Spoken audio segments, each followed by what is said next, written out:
शांति। समय प्रति समय बाबा की समझानी हमें आगे बढ़ाती रहती है। मुरली के द्वारा बाबा हम बच्चों को कुछ ना कुछ श्रीमत भरी बातें बताते ही रहते हैं।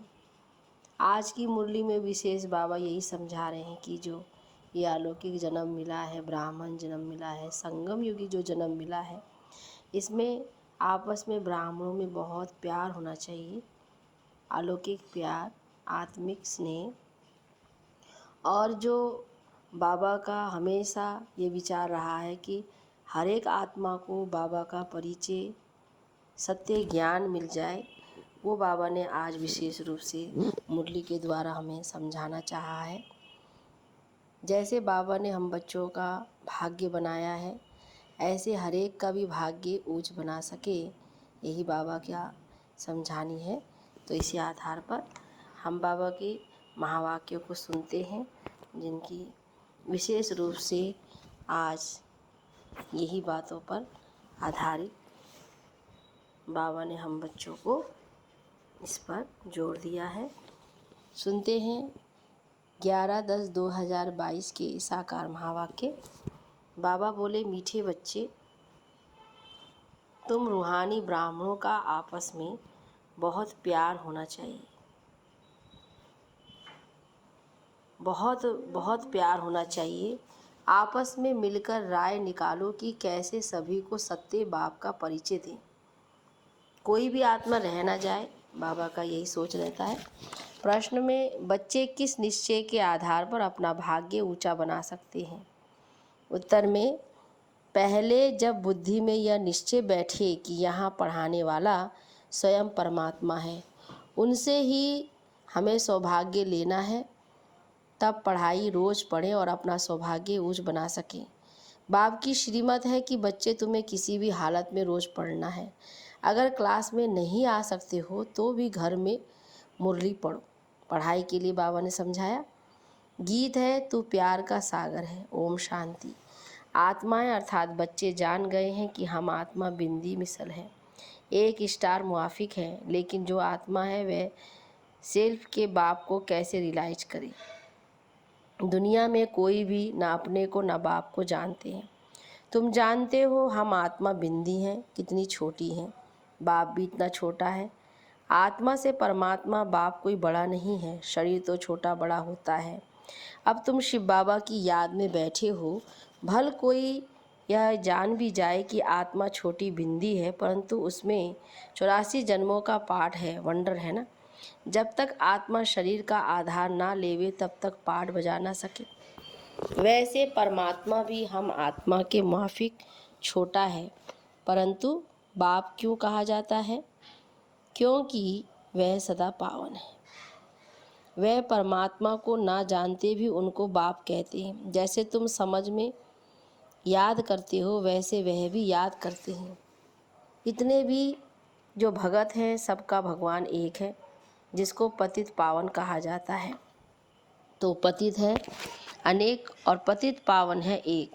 साधु संत महात्मा भी बुलाते हैं परमात्मा को, उसको गॉड फादर कहते हैं, उनको ही तो सबका फादर ठहराना।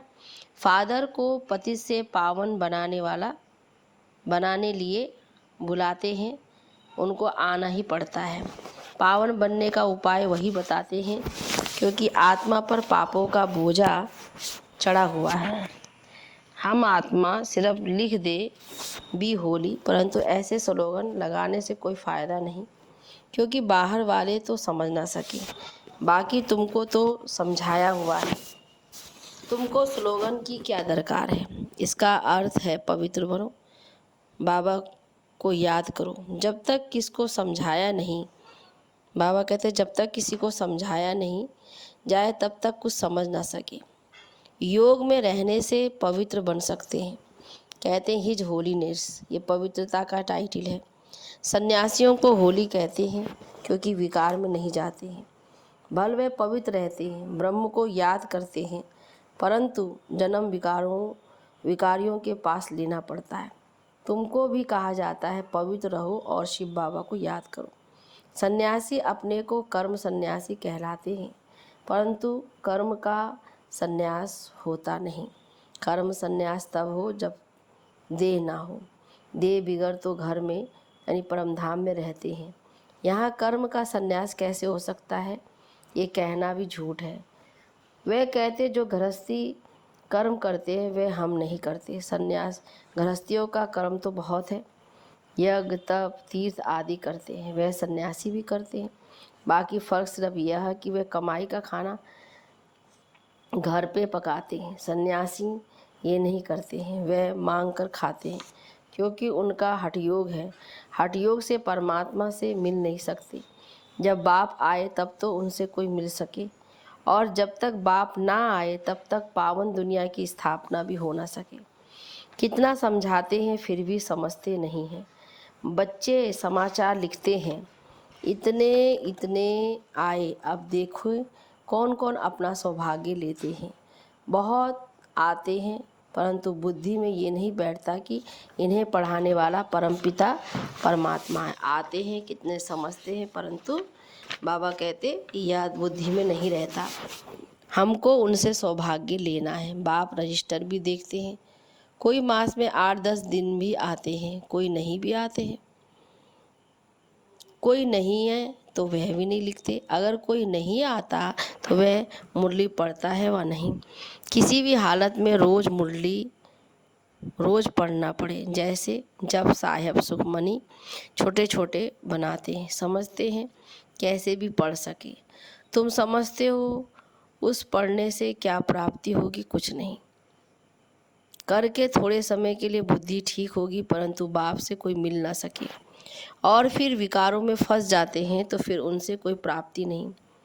कहते हैं विनाश काले विपरीत बुद्धि, तो बरोबर अब विनाश का समय है और कोई भी परमात्मा को नहीं जानते। कहते भी हैं हम रचता और रचना के आदि मध्य अंत को नहीं जानते हैं, परंतु ड्रामा के आदि मध्य अंत को जानना चाहिए ना। बाप समझाते हैं सतयुग है आदि, कलयुग है अंत, तो तीनों काल तीनों लोकों को समझना है। 3 लोक है, स्थूल वतन, सूक्ष्म वतन और बाबा ने कहा, फिर बाबा ने अपना है मूल वतन। कहते हैं शास्त्र अनादि है परंतु बाप समझाते हैं जब से रावण राज्य शुरू होता है तब से शास्त्र भी शुरू होते हैं। तो द्वापर युग मध्य हो गया, आधा कल्प सतयुग, आधा कल्प कलयुग, आधा का हिसाब है। वह मध्य को नहीं जान सकते क्योंकि कल्प की आयु लाखों वर्ष कह देते हैं। कहना चाहिए कि बाप को जानो, ब्रह्मा कुमार कुमारी बनो तब वर्षा मिलेगा। पहले कोई आते हैं तो पूछो कहाँ आए हो। कहते हैं बीके के पास, तुम कहो विचार करो कितने ब्रह्मा कुमार कुमारियां हैं तो ब्रह्मा बाप भी होगा। कितने सेंटर्स हैं, ढेरों के ढेर ब्रह्मा कुमार कुमारियां हैं। भला इतने बच्चे एक बाप को कैसे हो सकते? लिखा है प्रजापिता तो इतने ब्रह्मा कुमार कुमारियां हैं। ऐसे ऐसे समझाकर खड़ा करना चाहिए। फिर भला ख्याल करो, प्रजापिता ब्रह्मा किसका बच्चा? इतने बच्चे रचना तो परमात्मा का काम है ना, तो परमात्मा आना होगा, आता होगा ना। गाया हुआ है तुम मात पिता हम बालक तेरे, तो बाप ब्रह्मा हो गया ना। तो परमात्मा ब्रह्मा द्वारा रचते हैं, कन्वर्ट करते हैं, अडाप्ट करते हैं, वर्षा देने पावन बनाते हैं। कैसे? याद से। कहते हैं सब धर्मों को भूल मामे कम याद करो। सभी बुलाते हैं मैं नॉलेजफुल ब्लेसफुल लिबरेटर गाइड हूँ, तो सुखधाम में ले जाता हूँ। सुख कहाँ है? सुखधाम में। अभी बाप ले जाता है शांति धाम से, फिर आते सुखधाम में। यह बातें कैसे याद करें? रोज़ रोज़ बोलते रहें, औरों को समझाते रहें तो पॉइंट्स बुद्धि में आती रहती है। जब किसको समझाओ तो उनसे लिखा लेना चाहिए। परमात्मा जो आत्माओं का पिता है उनकी एड्रेस लिखवानी चाहिए कि बाप शिव है तो बाप से वर्षा लेंगे। तो मेहनत करनी चाहिए, परंतु मेहनत करे कौन? इसलिए बच्चों को खुद खड़ा होकर फिर औरों को भी खड़ा करना चाहिए और सर्विस के लिए प्लान्स बना देने चाहिए। जैसे मिलिट्री के बड़े कमांडर्स आपस में मिलते हैं ना, तो यहाँ भी बच्चों को मिलना चाहिए, परंतु क्या करें, आपस में मिलते नहीं हैं। वास्तव में तुम ब्राह्मणों का आपस में बहुत प्यार होना चाहिए। कोई राय निकालनी चाहिए कैसे किसको समझाएं। देखो लक्ष्मी नारायण के कितने मंदिर हैं, तो मंदिर बनाने वालों को मिलने चाहिए कि आपने ये मंदिर बनाया है, परंतु जानते हो कि इन्होंने राज्य कैसे पाया, फिर राज्य कैसे गंवाया। श्री कृष्ण का चित्र बहुत अच्छा है, इसमें 84 जन्मों की कहानी बड़ी अच्छी है। सिर्फ ये चित्र बड़ा बनाना चाहिए। बाबा कहते हैं कोई आए तो युक्ति से पूछना चाहिए कि आपने गीता पढ़ी है, फिर भल बताओ गीता का भगवान कौन है। तो ऐसे युक्ति से समझाना चाहिए। कहते हैं ना, तुम मात पिता हम बालक तेरे, तो ये ब्रह्मा माता हो गई, तो उनके साथ संबंध रखना चाहिए। अगर उनसे प्यार गया तो खेल खलास, बाप से वर्षा कैसे पाएंगे। तुम्हारी लड़ाई पुराने दुश्मन से है। कोई को मालूम नहीं कि रावण से भी कोई युद्ध होती है। कहते हैं सच की नाव डुलेगी लेकिन डूबेगी नहीं, तो हिलती कितनी है। दूसरे सत्संगों में तो हिलने की बात ही नहीं है। यहाँ तो माया से युद्ध है। जब तक बाप को नहीं समझा है तब तक भल लिख कर दें, परंतु तोता कंठी वाला नहीं बनना है। जंगली तोता आया और गया, अल्फ को समझना है। तो ऐसे प्रजा तो ढेर है, बाकी रजाई के लिए कोई खड़ा नहीं होता है। बत्ती पर फिदा हो जाए सो बड़ा मुश्किल होता है। परवानों की बात बाबा करते हैं। अच्छा मीठे मीठे सिकिल दे बच्चों प्रति माता पिता बाप दादा का याद प्यार और गुड मॉर्निंग। रूहानी बाप की रूहानी बच्चों को नमस्ते, रूहानी बच्चों की रूहानी बाप दादा को गुड मॉर्निंग, नमस्ते बाबा नमस्ते। रात्रि क्लास। तुम बच्चों को बाप का डायरेक्शन मिला हुआ है कि बच्चे बाप को याद करो। बच्चे कहते हैं बाबा फुर्सत नहीं मिलती है। अब फुर्सत कहाँ चली जाती है, ज़रूर माया तुम्हारे समय ले लेती है। माया पर ज़बरदस्ती तीखी है जो तुमको बाप को याद करने की फुर्सत नहीं देती। तब तो कहते हो बाबा सारे दिन में आधा घंटा 20 मिनट याद में रहे। कोई मुश्किल ही सारे दिन में 2 घंटा बाप को याद करते होंगे। जो समझते हैं हम 2 घंटा याद करते हैं वह हाथ उठाओ। वह स्थूल याद पुरानी याद तो चलती आती है। यह तो इनकॉर्पोरियल, इनको अपना आँख कान तो है नहीं। बच्ची को कहते हैं माँ में कम याद करो, अपने को आत्मा समझो। तो बाबा पूछ रहे हैं कि कितना घंटा याद में रहते हो। बच्चे खेलने जाते हैं तो टीचर को याद करते हैं, घर में पढ़ते हैं तो भी टीचर याद करता है। तो वह स्थूल याद, इसमें है थोड़ी डिफ़िकल्टी। बाबा पूछते रहते हैं कि अपने को आत्मा समझ बाप को 2 घंटा जो याद कर सकते वे हाथ उठाओ। लज्जा नहीं करो, एक्यूरेट बताओ। तुम यहाँ बैठते हो, बाबा मुरली चलाते हैं तो बुद्धि दूसरे तरफ चली जाती है ना। इतना बुद्धि में धारण भी नहीं होता है। जैसे यहाँ सुबह में 1 घंटा बाबा समझाते हैं, तो क्या वह 1 घंटा बाबा को याद करते हो या बुद्धि बाहर में चली जाती है। तो बरोबर नंबरवार पुरुषार्थ अनुसार बुद्धि कहीं ना कहीं चली जाती है। सारा दिन सुनते हैं, अगर सारा बैठ करके सुने और नोट करते रहें तो बाबा कहेगा हाँ इनका योग ठीक है। तो सुनते समय अटेंशन देना है और पॉइंट्स पूरा लिखना है। अगर लिंक टूटेगी तो पॉइंट्स भूल जाएगी। बाप समझाते हैं बच्चे हार्ट फेल का मौत बहुत मीठा मौत है, इसमें तेरा मेरा फेरा कुछ भी नहीं है। बैठे बैठे यह गिरा बेहोश हुआ खलास, बस फिर होश भी आए ही नहीं। यह बहुत अच्छा मौत है। बाकी मनुष्य तो रोते पीटते हैं और तुम तो खुश होंगे, अरे वाह इनका मौत बड़ा सहज हुआ, इनको कोई दुख नहीं हुआ। अगर मौत हो तो ऐसा हो, नहीं तो दवा नशे ये बहुत होते हैं ना। इसलिए जो बैठे बैठे अपनी इस पुरानी जूती को छोड़ देते हैं, कर्मातीत अवस्था हो, ऐसे ही शरीर छोड़े तो वो सबसे अच्छा है। तुम आगे चल करके देखेंगे अनायास बम्स छूटेंगे और सब बैठे बैठे चले जाएंगे। चेहरा भी हर्षित होगा। जैसे कभी कभी अच्छे मौत होते हैं तो देखने वाले कहते हैं कि यह तो जैसे जगता है, ये तो हर्षित है। ऐसे तो कोई कह नहीं सकेंगे कि ये मर गया है। आत्मा हर्षित होकर जाती है ना, तो आत्मा में अगर हर्षितपना होगा तो चेहरे पर बाहर से दिखाई तो पड़ेगा ना। आत्मा कोई ख़त्म तो नहीं होती है, आत्मा शरीर छोड़ती है तो बड़ी खुशी से ये शरीर हंसते हुए छोड़ देगी। इसको कहा जाता है कर्मातीत अवस्था। वह इतनी उच्च गाए जाते हैं। तुम बच्चों को ऐसे ही जाना है, शरीर की कोई परवाह ही नहीं है और दूसरी कोई चीज़ याद नहीं आवे। इसको कहेंगे सबसे मीठा। आप ही शरीर छोड़ना, इसलिए सर्प का मिसाल भी देते हैं। सतयुग में ऐसे होता है जो खुशी से शरीर छोड़ते हैं। प्रैक्टिस यहाँ से होगी, पीछे वह प्रैक्टिस चलती रहेगी। तुम बच्चे बाप को कितना प्यार से याद करते हो। अंग्रेजी में कहा जाता है मोस्ट बिलवेड, परम प्रिय, बहुत मीठा। लोगों को तो परम प्रिय मोस्ट बिलवेड कह नहीं सकते। बाप कहते हैं बच्चे मैं तुम्हारा बाप भी हूँ, टीचर भी हूँ, गुरु भी हूँ।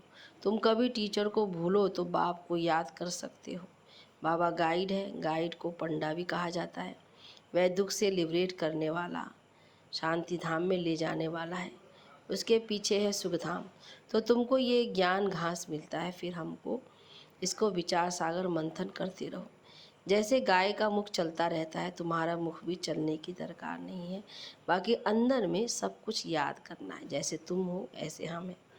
हमको तो और भी कम घंटे मिलते हैं क्योंकि हमारा बुद्धियोग बाहर में बहुत जाता है।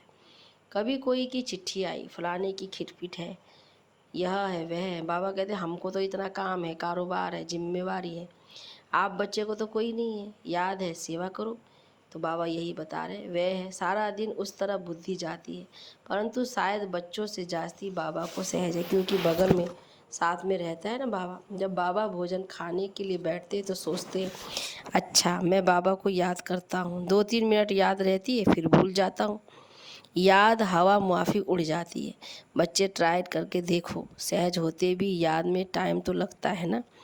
अच्छा मीठे मीठे सिकिल दे बच्चों, रूहानी बच्चों प्रति रूहानी बाप व दादा का दिल व जान, सिकवा प्रेम से याद प्यार और गुड नाइट। मीठे मीठे सिकिल दे रूहानी बच्चों प्रति रूहानी बाप को नमस्ते, रूहानी बच्चों प्रति रूहानी बाप दादा को याद प्यार, गुड मॉर्निंग बाबा, गुड नाइट। धारणा के लिए मुख्य सार। पहली पॉइंट, आपस में बहुत प्यार से रहना है, मिलकर राय निकालनी है कि किस युक्ति से हर एक तक का बाप को संदेश पहुंचाए। दूसरा, ये विनाश का समय है, इसलिए एक बाप से सच्ची प्रीत रखनी है।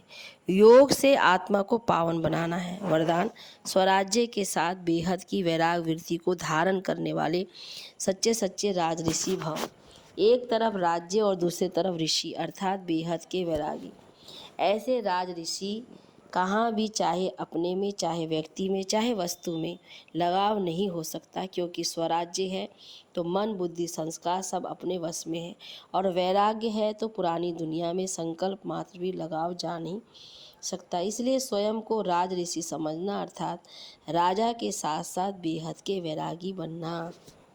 स्लोगन में है समझदार वह है जो सब आधार तोड़ने के पहले एक बाप को अपना आधार बना ले। समझदार वह है जो सब आधार टूटने के पहले एक बाप को अपना आधार बना ले। अच्छा, ओम शांति।